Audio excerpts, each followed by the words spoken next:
these things are great in meetings when you just walk in with this and everybody goes, wow, how cool, you know? And then we build little sketchy models like these, you know, which is like, let's do something really quick and see if that's a good idea or not. You know, this one turned out to be a cool model, but not a great idea, so watch your fingers. Hi, John Anderson. I'm an architect at Unabridged Architecture, Bay St. Louis, Mississippi. I'm partners with my wife, Allison. We've been here, I don't know, 20 years, something like that. So Allison has family from Mississippi. We were living in Baton Rouge. She was teaching at LSU, and I got a job in New Orleans. And we just sort of decided we wanted to live somewhere a little more chill than New Orleans, big city. And Allison also grew up in Hawaii at the beach, so it was like, okay, well, maybe let's check this place out. They got a beach, you've got family there, and when we showed up, you know, it felt pretty good. It was like a nice small town vibe, kids kind of running around feral in the streets and, you know, doing their own thing, and we really liked that. So we ended up here. You know, it's not New York City, but sure, there's a lot going on here. And also I know it sounds weird, but a hurricane kind of kept us here. There was a lot of need for architects post-Katrina. As I'm sure you're aware, you know, there was a lot of stuff that got messed up and needed to be fixed up. And I felt like there was also a lot of need for the sort of expertise that we can bring to a neighborhood and a set of friends, you know, advice about, you know, what they might need to do specifically to a building or their house or something like that, but also bigger picture advice about, you know, how to recover, how do we move forward, how do we think about the big picture things like, you know, flood zones and being more resilient in our future, things like that. I'm not specifically an artist, but I think architecture is sort of, you know, art adjacent, let's say. If you go to the arts building, maybe you'll see a little bit of my art in the big pink A on the front of the building. That was an attempt to you know, show architecture as a kind of an art in a way, you know.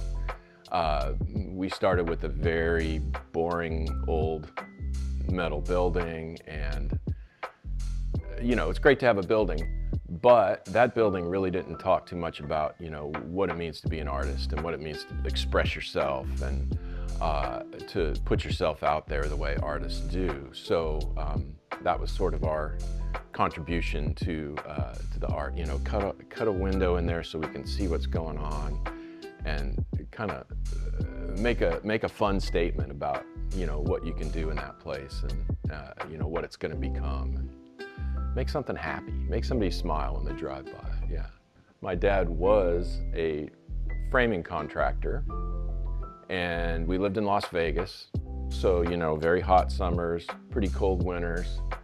And guess who he had out there on the job site from age 10 on, sweeping up and carrying plywood, and I'm, you know, doing all of this sort of heavy labor stuff that I was like not terribly thrilled about, let's say.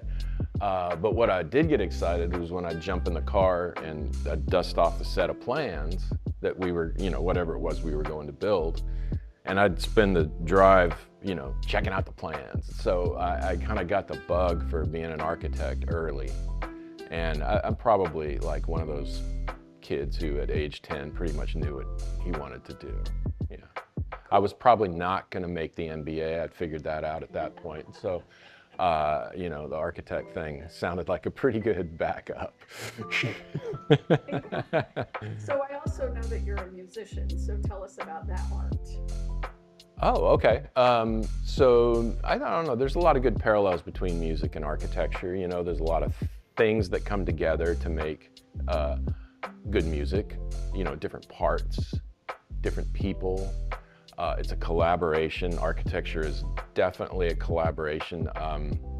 Despite what you may see in popular media. It's not just some genius sitting at his or her desk making something. There's hundreds of people that are involved in the making of a building.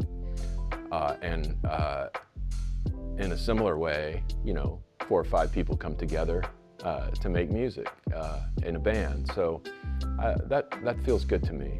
And it's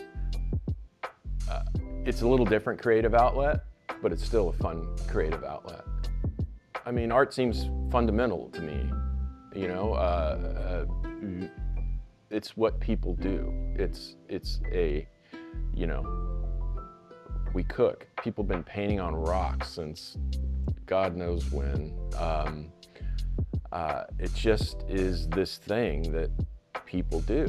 And in my experience in making places, which is a thing that, architects tend to do, art is right at the heart of that. There's a mural on a wall, or the place is shaped in such a way that it brings joy and happiness to people. It sets a mood. You've been to great buildings and great architecture, great places, and they all incorporate art in some really interesting ways. So it's fundamental to a place, and then when we moved to Bay St. Louis, there was this art scene, right? So it felt like, to me, that's something that needs to be encouraged and nurtured and, brought along as part of what makes this place special. I think, well, let's say we've always had sort of a stable of artists who've lived here, right? And obviously those people, those creative types, sort of rub off on other people. And I think one of the things that Bay St. Louis is pretty good about is it's sort of open to, people getting in there and experimenting, right? And trying things. Encouraging people to take a chance and, make a drawing or make a painting. You always hear that I don't know how to do it kind of attitude that keeps people from expressing themselves in some way. But I think maybe Bay St. Louis has a way of sort of, moving you along and encouraging you to try things. Right now we're working on several things. We're working on a house on the beach. That's kind of what architects do around here. We've got a wildlife center that we've just finished the drawings for. It's going to be up in the woods north of Biloxi. That's going to be a really cool place. We're working on, we're doing some little gateways for some neighborhoods and a friend's ranch up in the Kill. You've seen these things, they look like, well, it's a gate down here, but then you kind of drive through the thing and it's got a cool sign on it. And yeah, exactly.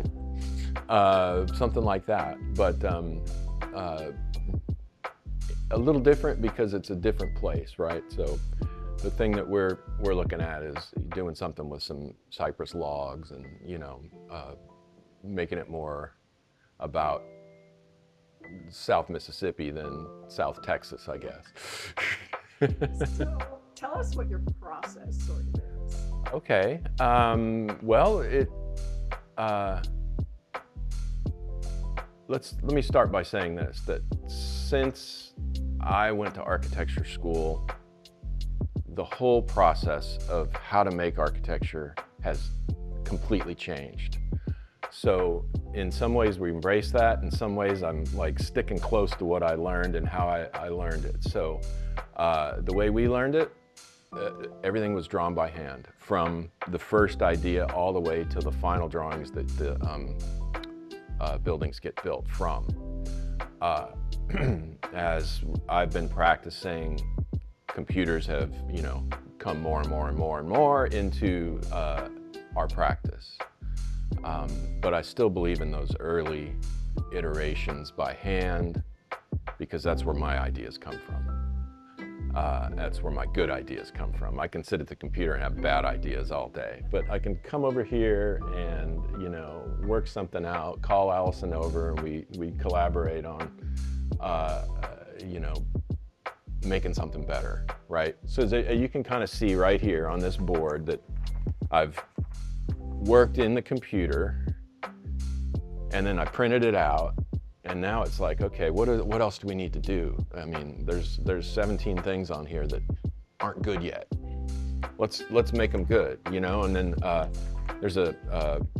I'm not really happy with the way the building's sitting on the side, or where you come in, or you know, so I just print it out and throw it down. I use this yellow, cheap yellow tracing paper, which I've probably gone through at least 100,000 rolls of this in my career. And then you just sort of lay it out here and you go, well, okay, what's good about this? What's bad about it? You know, I don't really like the way you drive up, right? I mean, here's the road in, and there's some big old oak trees over here, you know, that we really want to protect because they're super beautiful, and we don't want to get the house up too close to them. We want to keep the traffic off of them. So maybe, you know, maybe we could rethink the way you drive in and keep the cars off of that. You know, this is kind of how we do it. And then,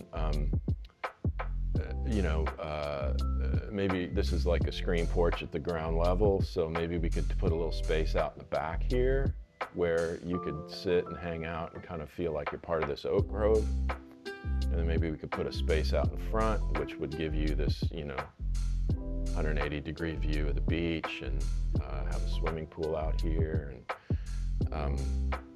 you know, and then think about all the different sort of iterations of how you might live in this place. So that's kind of the way we would do it. And then we'd sit here and I'd come up with something like that, and then I'll go back to the computer and work on it. And then the other thing we're doing now is incorporating a sort of 3D modeling of the building into our practice. So you know, we've got simultaneously to what we're doing here by hand, we're feeding it to an employee who knows how to do that, because honestly, we're too damn old to figure it out. And yeah, and at the same time, they're modeling this thing, and we're looking at it on the screen, and we're sort of walking through, and it's an amazing tool for us to sort of visualize what the building's going to be like. And then, you know, we get it up to a level where we feel pretty comfortable about it. We invite the client in, and then we just sort of walk them through, you know, and then it's just a really powerful way to do it. We'll get their feedback and then do it all over again until, you know, it's just this sort of spiraling of getting to the end. There's never a straight line in architecture from beginning to end. It's always this kind of crooked path kind of thing, you know.